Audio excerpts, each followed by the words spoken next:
అది కదుగో అక్కడ అంబటి గారు ఉన్నారు. నమస్తే గురుగారు. ఏంటి సార్ లేటెస్ట్గా మిమ్మల్ని టార్గెట్ చేసినట్లుంది కూటమి ప్రభుత్వం. ఎల్లో మీడియాలో ఏటేటో వార్తలు వస్తున్నాయి, చూసారా? వార్తలు నాకు వస్తున్నాయి. మరి ఆ వార్తలను చదివారా సార్? వార్తలంటే దేనిలో ఉండాలా? ఆంధ్రజ్యోతిలో వచ్చింది.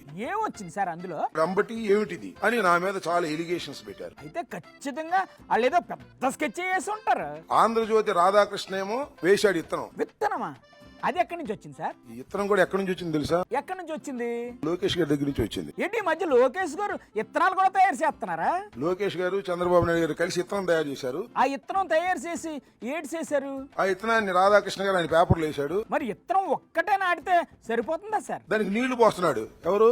నీళ్లు పోస్తుంది ఎవరు? TV5 బిఆర్ నాయుడు ఆహా, ఇవాళ నీళ్లు పోశాడు. రేపు ఎరువేస్తాడు ఎవరు? ఎరువు ఎవరేస్తారు సార్? కిరణ్ గారు ఈనాడు ఆయన ఎరువేస్తాడు. మరి అదే కోఆర్డినేషన్ అంటే. అది సరే కానీ సార్ ఆ తంబనైన్స్ ఒకసారి చూపించండి. ఒకటి కాదు రెండు కాదు అంబటి అవినీతి చిట్టా సంబరం చేసుకుంటున్నాడు. ఇంకా ఏంటి రాశారు సార్? ఇంకోటి కామెడీ, భలే కామెడీగా అబ్బా అంబటి దొరికేశాడు, పట్టేసుకున్నారు నన్ను. ఇంకేంటి ఉన్నాయి సార్? చెప్పండి చెప్పండి, బాగుంది, ఇంట్రెస్టింగ్ గా. ఇది చూడండి, జగనన్న కాలనీలో ఆంబోతుల మేత.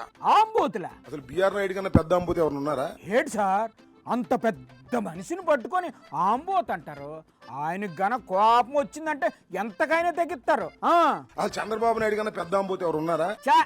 ఊరుకోండి సార్, చంద్రబాబు గారిని పట్టుకొని ఆంబోత్ అంటారేంటి? ఎక్కడ పడితే అక్కడ మేసే బ్యాచ్ కదా ఇది. మేస్తే మేసారులేండి, ఇప్పుడు అవన్నీ ఎందుకు? అసలు మిమ్మల్ని ఆంబోతులు అంటే చాలా పొరపాట్లే. ఆంబోతులకు ఆవుల్ని సప్లై చేసే బ్యాచ్ ఇది. ఆంబోతులకు ఆవుల్ని సప్లై చేసే బ్యాచ్ ఇది. అవునా? ఏమో సార్ మాకు తెలదు. ఇవాళ TV5 వరకే చూసాం, రేపు మా కిరణ్ బాబాయ్ వస్తాడు. కిరణ్ బాబాయా? ఈనాడు. ఓహో, అర్థమైపోయినా సార్, అర్థమైపోయినది. ఇంకా కొన్ని ఉంటాయి యూట్యూబ్లు. అంబటికి అరెస్టుకు రంగం సిద్ధం.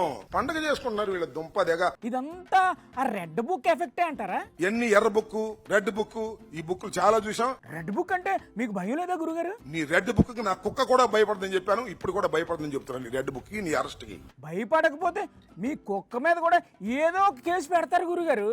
ఎందుకైనా మంచిది, జాగ్రత్తగా ఉండండి.